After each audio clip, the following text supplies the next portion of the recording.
If I dug Shakespeare out of his grave and breathed life into his soul, do you think he'd be disappointed with the popular poets of today? I don't know. I don't care, I don't like Shakespeare. I do like poetry. It's such a powerful art form.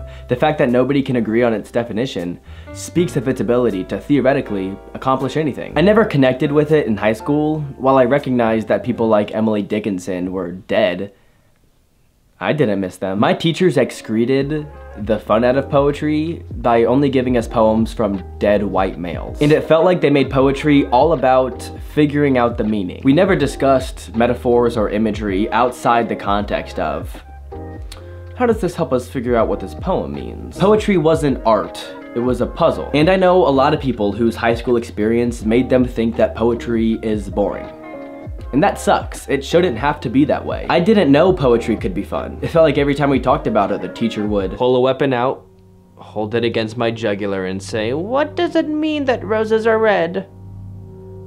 What does it mean? It means that there is no sight more beautiful than the sight of blood oozing out of a man. Isn't that right, Payton? Must I show it to you?" We read Emily Dickinson for diversity's sake. About 3 years ago, I started reading more modern and contemporary poets, and thanks to the modern language and nobody telling me how to read it, I started to enjoy it. You know, I found poetry to be entertaining. Of course, there's more to art than just being entertained, but I say that because I was having a lot of fun reading poetry. I started by reading funny poetry online that had simple rhyme schemes and not a whole lot of messaging. And as I grew comfortable with the genre, I started to branch out. You know, I guess I had to get used to poetry. These days, what I love most about reading poetry is just when I come across interesting and original descriptions and metaphors. I never get too caught up on what a poem means, partly because some poems don't really have specific meanings because poems can do whatever they want, but also because some poems are confusing and I'll stress myself out. Not to downplay poetry's ability to speak on very serious topics. As I continue to read poetry, I think I've become a smarter reader. And there's a lot of poetry where the meaning is obvious, because poetry can do whatever it wants to do. I enjoy reading poetry in the same way I enjoy playing sports and watching movies. It's fun. It's really fun. I love poetry. Except for Insta poetry. I'm gonna kill Insta poetry. I'm just kidding. I'm all bark and no bite. There's a ton of poetry on social media, but for the most part, what the algorithm has shown me is not for me. It's bad. You know the poetry that reads like a fortune cookie? The poetry that's just a repackaged version of self-help content? Though I love basking in originality, I am far from the first person to feel this way. There are so many great videos out there about bad Insta poetry and how a lot of this popular contemporary poetry is lazy and poorly written. But you can't deny that Insta poetry has gotten a lot of people into poetry. People who had previously written off the genre. I'm sure a lot of people have started consistently reading poetry thanks to a lot of this simple stuff they saw online. It has helped people get comfortable with what can be a pretty daunting genre. But also a lot of people, fair or not, have a disdain for contemporary poetry because they see this type of work online and they're like, oh, so this is what contemporary poetry is. And they're not interested. And I get that, because for the most part, that's what's popular online. But there is so much great poetry being published in 2024. For me, it's a waste of time to talk about all this bad poetry online, because I'm not gonna stop it. Look at me. I'd much rather talk about and promote good poetry. How do we find good poetry in 2024 when we're kind of at the mercy of an algorithm? That's basically what this video is about. I picture 3 different types of people watching this. To those of you who love poetry and are always reading it, I think I'll have some thoughts you'll find interesting, and I think I'll have some good suggestions for you. For those of you watching who don't read poetry, I'm gonna be encouraging you to do so, because it's great. And for those of you who just kind of read Insta poetry, you just engage with poetry on social media, that's great. My goal is to expand your palette. Honestly, for everyone watching, I want to expand your palette. I want to expand your palette. Give me your tongue. Give me your tongue.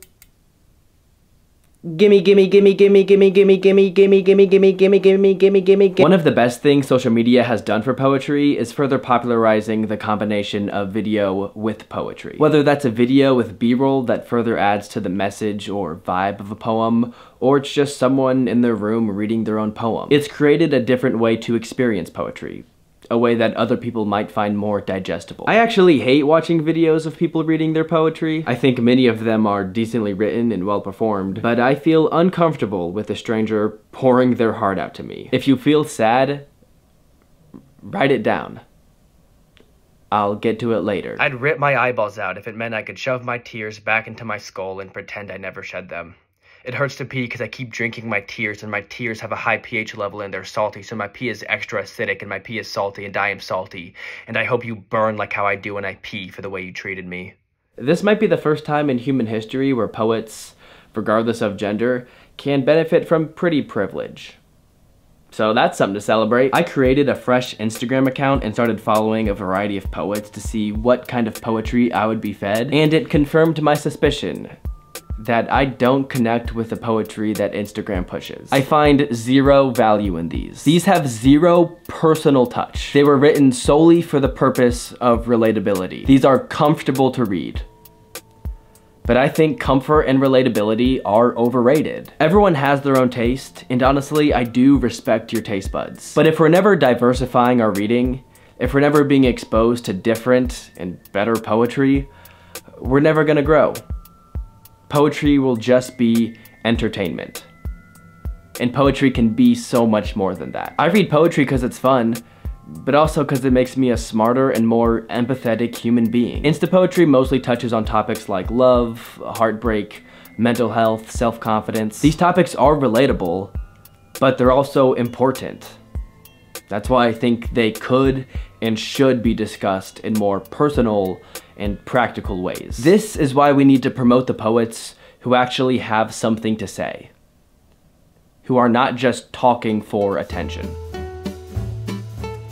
I think Corey Jane is a good example of someone who's built a big following online with their personal and meaningful poetry. I've seen her videos on social media off and on for the past year, and even though I was never really the target audience, I always thought her work was impactful. Her poems were detailed, many of them told stories. She tackles themes like self-worth, how we often mistreat others and ourselves in the pursuit of love and fulfillment. Her poems are vulnerable. A lot of them are about how she perceives herself. Part of me was worried that her books only felt personal because I could see her reading them, but after reading this book, no. They feel personal because they are. She's a solid writer. The poems aren't crazy complex, they're not difficult to understand, but they are well written. Her poetry strikes a similar emotional chord that a lot of Insta poetry tries to. So if you enjoy Insta poetry, I think this book would be a good transition for you. Butterflies is one of the more interesting poems in this collection. I love the image of butterflies in your stomach biting you. She's taking a common phrase, expanding on it, and giving it a negative connotation, telling a boy that the butterflies you gave me were poisonous. I don't think she's blaming the boy in this poem.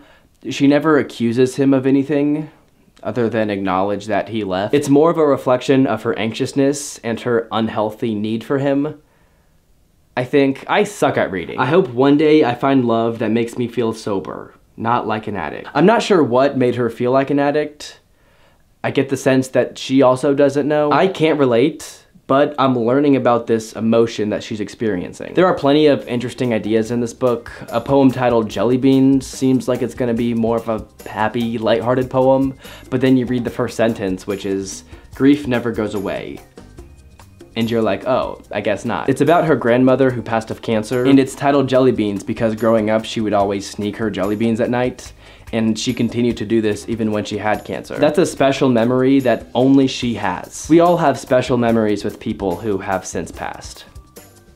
The book's not perfect. She tends to fall into cliches like on the poem Heart Like Honey. I wish her metaphors and motifs were more unique, but the way she uses them are still kinda compelling. There are some Insta poems in here. What am I to do when I'm with someone who is lovely? And then I remember how you were once lovely too. What a privilege it is to be stabbed in the back by such delicate hands. These are filler. They're underdeveloped thoughts, which sucks because I know that she can develop them well. But when they're placed in between more thorough poems, I don't mind. kind of gives me a chance to catch my breath. This book is a smooth transition from Insta poetry to better poetry. It has a lot of great moments. Good poetry books leave me contemplating a different part of the human condition, and this book does that. I'm glad I read it. This was Corey's first ever book.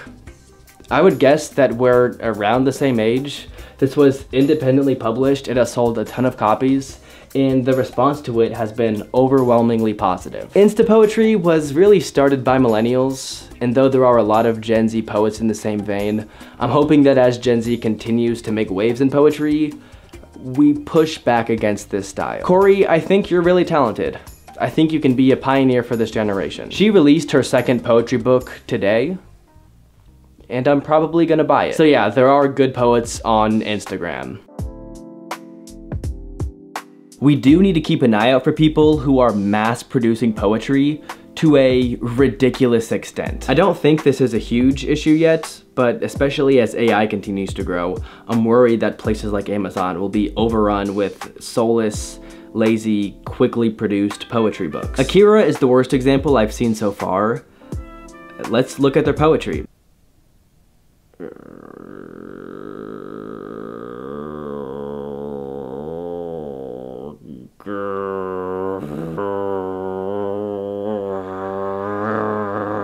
At best, terrible metaphors, no descriptions, no intentional structure, just sentences I've heard before.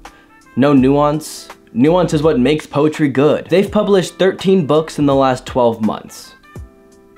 I wouldn't be surprised if a lot of this is AI generated, but even if it wasn't, it wouldn't be hard to write 50, 100 of these a day. They don't care about quality, they care about quantity because they're being rewarded for lazy poems. I'm not here to put a limit on how many books someone can publish, but when you're publishing this much and your work is this underdeveloped, it shows where your motives lie. The biggest complaint these books receive on Amazon is that they're full of typos.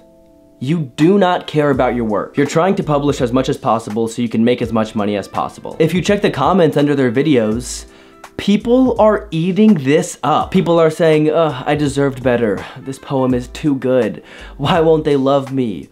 I can't read, but I bet this is a really good poem. These simple thoughts are so vague. How can they not connect to your life in some way? They are pandering to people who are heartbroken, lonely, and sad, and who don't read poetry. You're just profiting off people's pain. Their books do pretty well on Amazon. I don't know if they're taking away sales from better authors.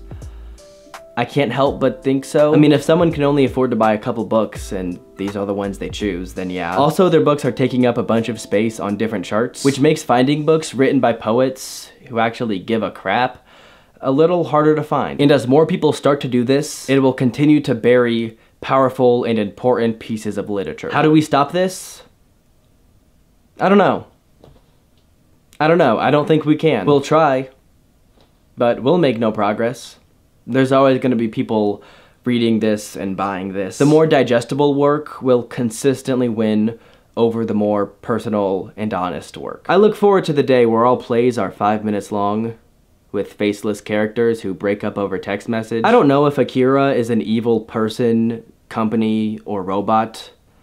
They may just be lazy and greedy. Either way, those are qualities I hope to embody. I guess the reason all this bad poetry on social media frustrates me is that people aren't gonna go out of their way to read poetry. The best way to reach them and grab a hold of them is through social media. But we're not gonna grab anyone if our poetry sucks. I'm gonna start talking about other ways to find good poetry, starting with other tools on the internet. Poetry journals exist. There are physical and online journals, and there are thousands of them. Many of them are free to access. They don't hold the power they once did. They used to be a barrier standing in the way of a poet trying to get noticed. Writers used to have to go through this gauntlet of rejection letters before they got their work noticed.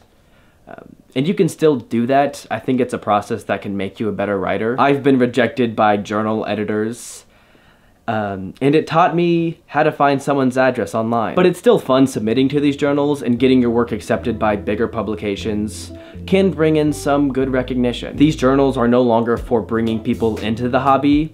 They're for those of us who already enjoy reading poetry. If I ask my friend what the New Yorker is, they either don't know or they vaguely know but don't care. Poets and Writers has a search engine that can help you narrow down journals and find journals that are more in your niche. Whether you're looking for journals that focus on love, humor, what it's like working in the hospitality industry. There's so many different kinds of journals. I think you'll find something for you. Poetryfoundation.org is the ultimate resource. Usually when you look up an older poem, their site will pop up first, but they also publish monthly collections of new poetry from an assortment of poets. I had one from 2020.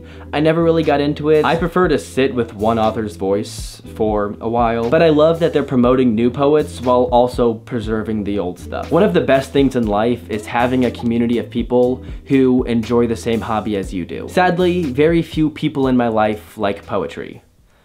And I don't have time to replace all the people in my life, so I'm hoping to find a good community online. The YouTuber Roughest Drafts recommended that I check out r/poetry on Reddit, and I'm glad I did. It's mostly people sharing poems they like, but there are plenty of worthwhile discussions, and it's a great place to find book recommendations. Someone on the subreddit recommended Brad Aaron Maudlin's work, and I'm glad they did. I probably would have never found him on social media. I love Brad's viewpoint on poetry. He states, "Poetry is about surprise and mystery and the what the hecks that make us stare off into the distance." This book, Everyone at This Party Has Two Names, is a delight. He uses a lot of humor as he reflects on life experiences and how humans behave. One of his poems is titled Seeing My Grandmother Naked. While the title sounds funny, it's about an experience he had with her while she was in hospice, days before she passed. The title makes you go, what the heck? And the poem makes you want to stare off into the distance because you don't want to stare at your grandma. That's a great example of Aaron's ability to misdirect the reader. It's fairly easy to understand what's going on in this book, but he still gives you a lot to chew on. There are several poems titled Everyone at This Party ... I think my favorite example is the one called Everyone at This Party Remembers We Were Once Babies. It's a perfect example of what you can do with poetry that Insta-poets refuse to do. Everyone at this party remembers we were once babies. The realization blooms like a lotus blossom in a pond we all drink from. We didn't even have teeth then, an astonished man says. We may be imperfect people, everyone agrees, smiling, but look how far we've all come. We've learned how to walk, how to apologize even when it hurts our pride, and how to keep records of our income taxes. I pat the back of the stranger next to me. Then the host sets out a plate of salmon polenta canapes, fewer portions than there are guests, and the competition and fear begin again. Let's go back to one of the middle lines in the poem. We see the group of people at the party reflecting and saying, look how far we've come. We've learned how to walk, how to apologize when it hurts our pride, and how to keep records of our income taxes. But its impact is different when you see how quickly people go from reflecting on this and bonding over it to acting childish and fighting over this rich people food. He could have just given us this line, broken it apart with random line breaks, put it on Instagram, gotten 50,000 likes, and pissed me off. But Brad has more to say. I can visualize these people, standing in a circle, considering the fancy food is probably some black tie event. He paints an image and he enhances the quote by showing how insignificant this quote is to most humans. My girlfriend and I have somewhat similar tastes, and she read this book and she loved it. She especially loved the midsection of the book where he reflects on fond memories he had with his sister. This book is funny, it makes you think, it's really sweet at times. Shout out to Brad. So yeah, forums like r/poetry can be pretty useful. Having people recommend you books that they like can be very helpful. If you don't know a lot of poet heads in real life, then use the internet. I made a post asking for people's favorite funny poets, and I got a ton of suggestions. So if you're looking for poetry that has a certain vibe to it, feel free to ask online. I promise you there's someone out there who has a similar taste as you who will recommend you some great stuff. How did people find new hobbies before the internet? Despite the power of the almighty internet, there's always going to be great contemporary poets out there who I'll never discover. There's just too many accounts, too many poems, too many websites. My favorite way to find good poetry is by going to used bookstores. I do not recommend Barnes & Noble. Their poetry selection is very limited. It's pretty expensive. It's like 50% Andrew McMeel publishing books, and I've bought in some of their books. They suck. Don't get me wrong, used bookstores also carry a very small selection, but you can often find great books that you would have never found through the internet. One of my favorite books of all time is Asylum by Caroline Cottom. It's a brilliantly put together book about her childhood and the abuse she faced while growing up in Western Tennessee. This book solidified my love for poetry. I wouldn't be making this video if it weren't for this book. And this book is not popular. It has 2 reviews on Goodreads, one of which was her own review. You can't get it off Amazon, you can only get it through the Main Street Rag. I would have never found this book through the internet. It just happened to be at a used bookstore the day I was there. Also, just experiencing art without the internet is refreshing. I feel like most days I'm overwhelmed with the fact that there is too much content out there. There are an infinite amount of fairly popular poetry accounts. There's billions of hours of music to listen to. There are too many videos on YouTube. I think selfishly, it makes me feel like my work is less meaningful because I'm also just throwing it into I don't know. And it's a great thing that people can share their art so easily.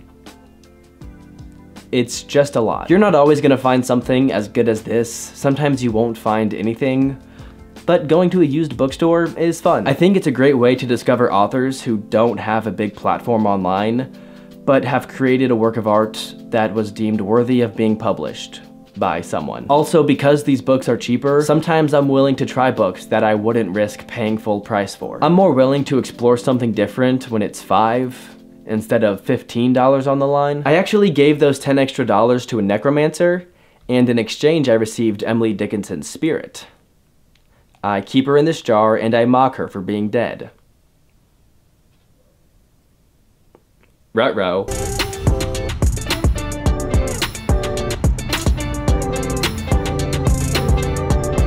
Yes, Master is a book written by Michael Earl Craig. He's published 6 books over the last 20 years, and he was the Poet Laureate of Montana from 2015 to 2017. But he's not a full-time artist. He makes his living as a farrier. This book is one of his older ones. It came out back in 2006. It reads like if a funny man lost his mind on a farm. I don't think each poem has a direct meaning, but over the course of the collection, Michael slowly unravels his mind. One review states it better than I do. On the surface, the poems are often light and comical, with objects frequently taking the center stage. But alternately, Yes Master sketches a slightly dented mental landscape touched by odd details and sharp mood swings. Each poem is its own painting, but when you put all the paintings together, it makes a more complete painting. What I love most about reading a collection is that you're seeing someone's thoughts over a period of time. You can see emotions build and wear on a poet. Some of the poems in here read like short stories, which I like. The poem Albert Often Cracked His Knuckles is the standout. A man lay flat on his back in the dirt. Another man stood over him with a gun. It appeared to be a Russian shotgun. The man on his back pleaded for his life. The other man aimed the shotgun at him and said, "You poets are always sad. That's about all you can do is be sad. I'm so sick of you sensitive poets." The man's thumb looked filthy to me, but it cocked the hammer nonetheless. Just then the man on his back grabbed a nearby length of galvanized pipe, and with his eyes closed, wincing, he quickly thumped the standing man in the head. The bong sound was so loud and clear and bell-like that it made the man on the ground start laughing, which was uncharacteristic for this man. I know because I am him. I stood up and brushed the bits of bark from my sweater. This man who only moments ago was so menacing, now he lay on his back amid bark, a little blood trickling from his ear. I picked up my lyre and pointed it at the crickets. It's true. I was sad, and more than a little sensitive. A knock at the bedroom door. Yes? Albert? Yes, hello, Mom. A jiggling sound as the door's lock is picked. No, Albert, this isn't your mother. That's my favorite poem in this book. You don't come away with a life lesson. The meaning isn't that all poets are sad, but instead he displays his own sadness and anger through this scene of him killing a man and then laughing. We see the dented mental landscape. The poem also leaves you with questions. Who is the person at the end? Is it his dad? Is his dad the man he killed in his imagination? I feel like you should be able to tell between your mom's voice and your dad's voice. So I don't know if it's his dad. Why are they unlocking the door? Is it a killer? Is it Emily Dickinson? I enjoy getting a glimpse into this poem's world. I don't love the part where he says, "I know because I am him." I already knew it was him.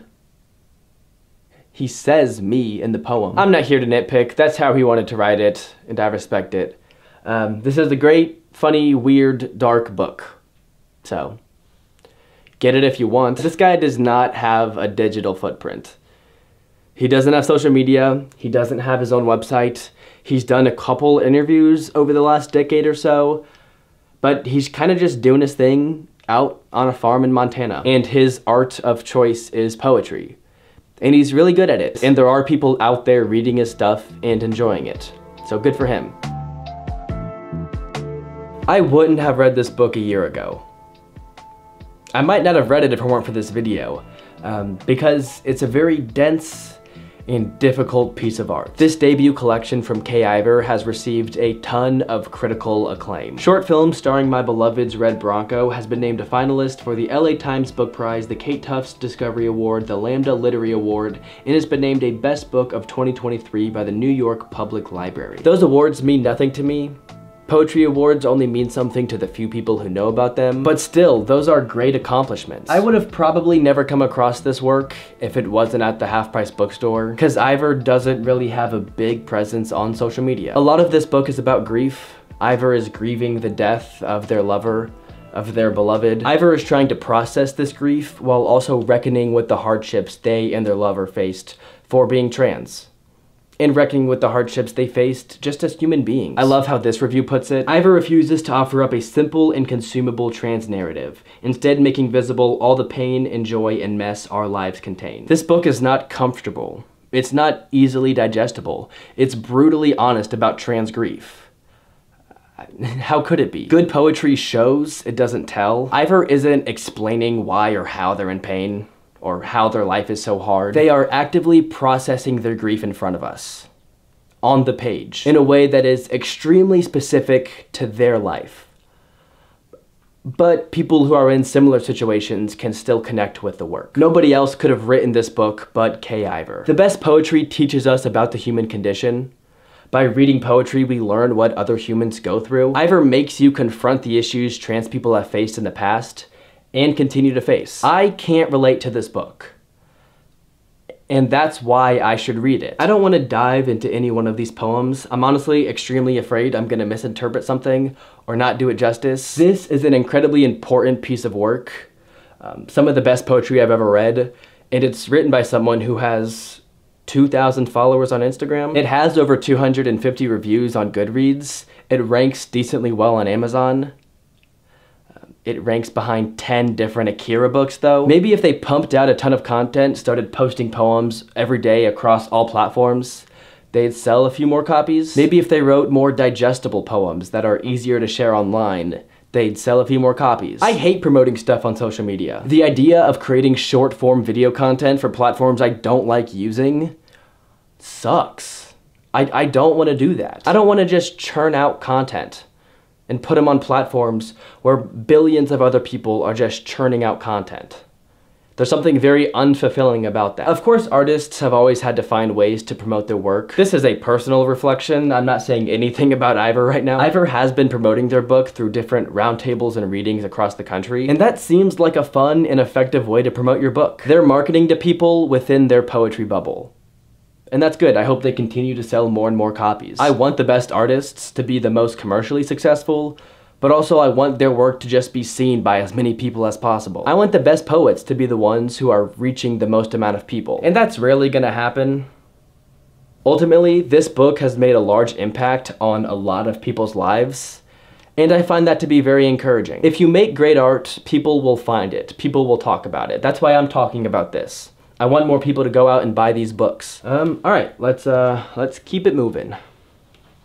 Right. My local library is very small, so I didn't have high expectations, but I figured it could be worth checking out. They had 10 poetry books. Mostly older collections from people like Walt Whitman, Robert Frost. Now maybe it's because everyone in my town is checking out poetry, but let's be real. It's poetry. There was a collection from Lin-Manuel Miranda.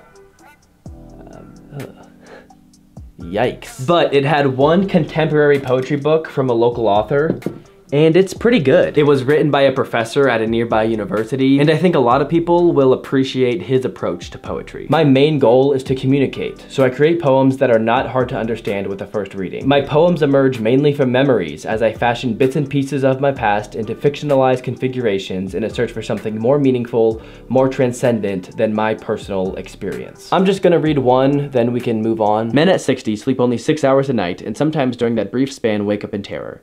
They get up and open a door to breathe in the sky. Each morning their dogs are glad to see them. Some take aspirin before they play tennis. Write wills directing that their ashes be spread on clay courts. They have a lot to remember, more than they have to look forward to. If in the church choir they enter one measure too early on the Hallelujah chorus, they will not be too embarrassed because they know they've done worse. these men put more and more pepper on their potatoes, jam on their toast. The line, "they have a lot to remember more than they have to look forward to," really packs a punch, especially because he shows us what it is they have left to look forward to. Poems don't have to be crazy, long, and complex to pack a punch. By reading this book, I'm learning about this man's experiences as a human, and all the observations he's made over the course of his life. We can all learn from each other. I feel like these short blurbs disguised as poems don't actually teach you anything. They just retell you what you already know. Every book I've talked about is unique and could have only been written by that author because they all let their personal experiences bleed into the page. They're writing from a place of true inspiration. They're not just thinking, I wonder what quote I can come up with today. Libraries tend to support local authors, so I recommend you check out your library and see if they have any local poets there. I believe indie bookstores often do the same. It means something to me when I can support someone in my own community. It also means something to me when I'm hearing from people in my community. I also picked up this fat book of Emily Dickinson poetry, but because I've been busy reading all of these other books, I opened it one time, read a love poem that was better than anything I've seen on Instagram, and I put it away because I have an agenda to push. I'm not changing camera angles. I wanted to be as thorough as possible in this video, and as I was getting near the end of it, I realized that I hadn't been to a poetry slam. Poetry slams have negative, or at least weird connotations surrounding them. I feel like the average person doesn't think a poetry slam is for them. Like if I say poetry slam, what do you picture? Is it something cringy? But I felt like anyone could enjoy, or at least get something out of going to a poetry slam. But I'd never been to one before. The problem is, I can't find any that are happening in Ohio. The soonest and closest one I could find is 2.5 hours away in Louisville, Kentucky. So in Payton Burdette video fashion, I kindly forced Lindsay to go on a road trip with me to do something she'll probably enjoy more than me, even though I'm the one wasting 100 hours making a video about it. The poetry slam was at the KMAC Museum, a pretty sweet museum that focuses on contemporary art. They have an open mic poetry slam event at the end of every month. I had 2 goals for this trip. Number 1 was to meet people, and number 2 was to enjoy poetry. Having a community not only makes hobbies more enjoyable, but it's a good thing to have.